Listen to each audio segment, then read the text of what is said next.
Parliament's ad hoc committee tasked with recommending a person for the appointment of the position of Public Protector South Africa has concluded all its interviews. The last 4 candidates were interviewed last week. Athi Mtongana is standing by to bring us the latest in terms of how the process overall fared. Athi, good afternoon.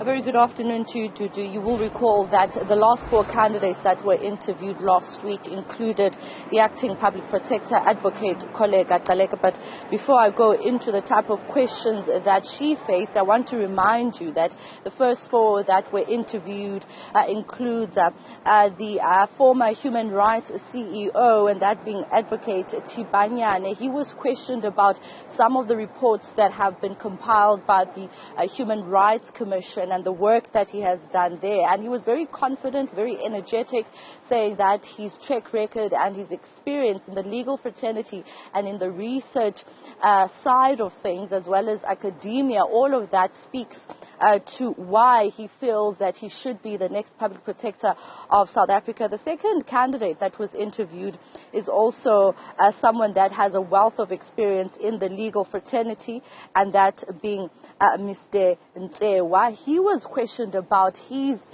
role within the African National Congress, the ANC. He was very much involved back during the struggle days, and he was saying that it is actually then that he learned that there can be a separation of professional life and in terms of which career path that each person who formed part of the liberation movement wants to take.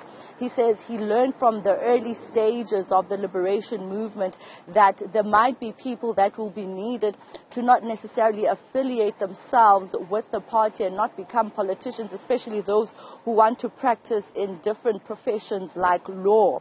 And then last week we heard the last 4 candidates that were interviewed, and as I said, that also included the acting public protector, advocate Kollega Gcaleka, and some other candidates who also have a wealth of experience in the legal fraternity. You also had magistrates that were interviewed, and all of them were practically being asked about what they would bring to the office of the public protector, what they understand about legalities, what they understand about the Constitution, what they understand about the Chapter 9 institution, and what their role would be if they would be chosen and recommended to be the next public protector of South Africa. And certainly Advocate Gcaleka faced tough questions because she is in that office as we speak as the acting public protector. They asked her about the report around the foreign currency that was stolen at President Cyril Ramaphosa's farm, where her report cleared the president. She was asked about the contradictions between her report and the South African Reserve Bank's report,